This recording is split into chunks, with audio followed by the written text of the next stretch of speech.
Welcome to another SkaredCast battle report.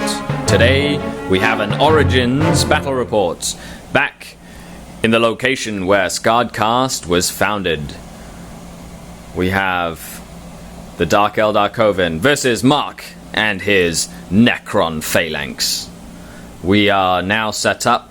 The mission, Emperor's Will, one objective each, by the refinery and by the Imperial placement. As you know, deployment and army showcase. 2 Taloses up front with Urien and his grotesques, followed by the Witches. 2 units of 5 Scourge with Haywire Blasters, the Rex. 2 units of 5 Blaster Warriors and Venoms with dual cannons. On the Necron side, we have 10 Tesla Immortals with a tooled out Overlord. 10 Gauss Immortals, a Triarch Stalker with a heavy Gauss cannon. Annihilation Bard, another Triarch Stalker with a heavy Gauss cannon. 10 Necron Warriors, 2 more Annihilation Barges, another 10 Warriors, and in reserve we have 3 Cryptex with Abyssal Staffs. One of them has a Veil of Darkness. The Necrons have chosen to go first in this objective mission, and their Warlord trait is Feel No Pain for the Warlord in his unit within 3 inches of an objective, while Urien's Rakarth's Warlord trait is Night Attacker. So we'll be back after Necron turn 1. The Necrons advanced up the line, firing. Saw the Venoms shrug most of the firing off. Nothing happened over there, and Lucky Gauss weaponry took out Urien Rakarth's Raider and put 2 wounds on a grotesque with the resulting explosion. The Arcs decided to miss the entire time with their twin-linked Tesla guns. The Eldar moved forward. The Rex and Witches turbo boosting up to put pressure on the Necron line. The Scourge moved up. Only 1 Haywire Blaster took a hull point off of that Triarch Stalker, and 1 Blaster took a hull point off of that Annihilation Barge. So we're moving on to Necron turn 2. Do the Abyssal Staff Cryptex arrive. As you can see, no more Urien. The Abyssal Staffs, which are twin-linked thanks to the Stalkers, and against Leadership 3 majority, instant killed a lot of grotesques, did like 12 wounds to them. Or 9 wounds, and Urien just could pass Feel No Pains, and he died. Killing a lot of Scourge, and blowing up the Rack Raider and killing 5 Racks. And of course, charging into the combat here, unable to kill that 1 Raider. Knocking out both Venoms, and knocking one of the Warrior Squads down to 1 man with a Blaster. We're moving on to Dark Eldar, turn 2. This Talos charged into the Cryptex, killed all 3. The one with the Veil stood back up. This charged in, killed 3. The Immortals held. In this combat over here, we killed 1 Immortal that stood up, and the Lord killed the Akathist. In shooting, I failed to do any damage, as all my ranged weaponry hit, but failed to do any damage. Combat saw all the Immortals get run down by the Witches. Question: does he get back up again? We decided that he does, so he's back up with 1 wound. The Talos with Chain Flails took out the unit of Immortals, has consolidated 6 inches towards the Necron advance,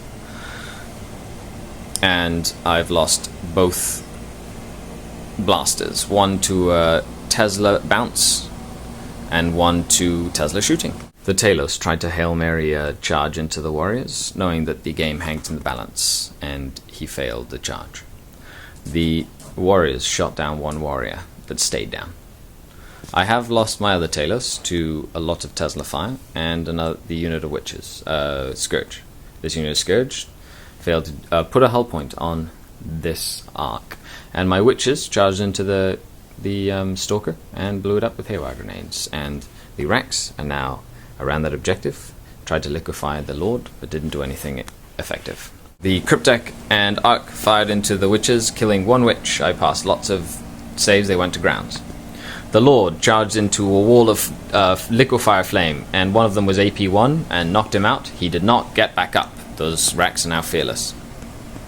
The Talos took a lot of firepower.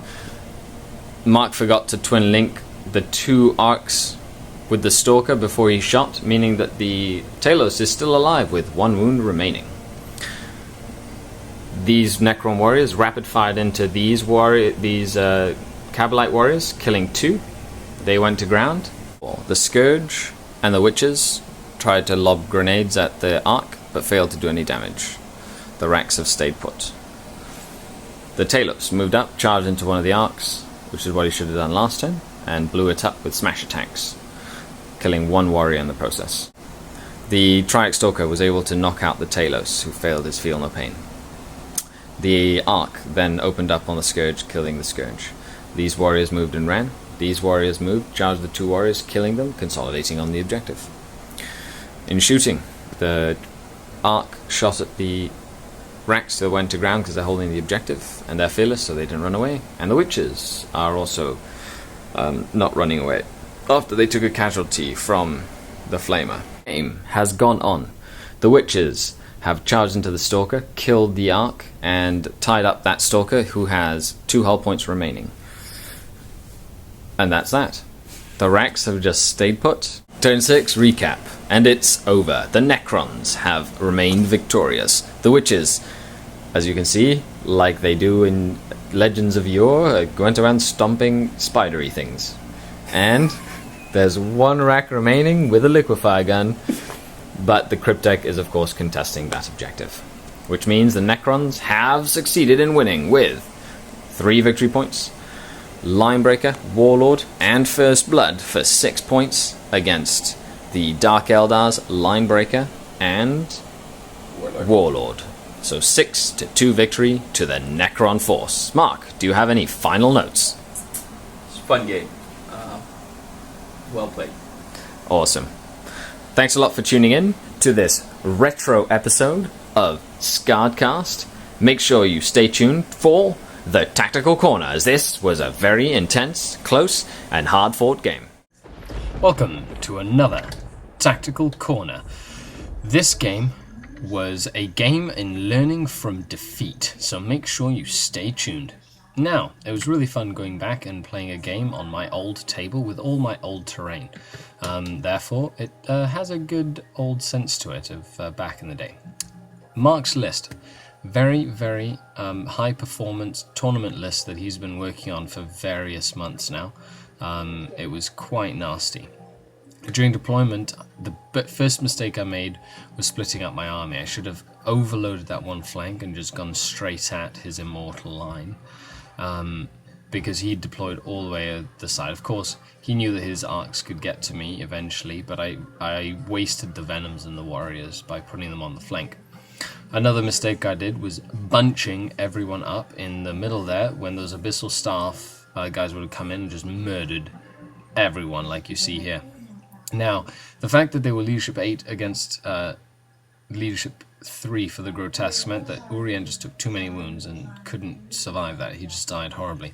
While on the other flank, 2 10-man warrior squads and 2 Annihilation barges were more than enough to deal with the Venoms and Warriors inside. Now, having had such a fiasco, I was able to safeguard a little bit of my tactics because I rushed the Wracks and the Witches up to the flank, and eventually the combats saw my Talos and Witches and Wracks come out of the combats on that side to secure that side of the table. One of the biggest mistakes I did make was trying to charge the Talos into a unit of warriors instead of the closer Annihilation barge, which would have cut down on the amount of firepower that I was taking, and that really meant that he was able to continue to pound me as my Witches were slowly taking out his vehicles in the backfield, and which proved to be great in the long run. All in all, it was a fantastic game. I learned a lot. Make sure you stay true.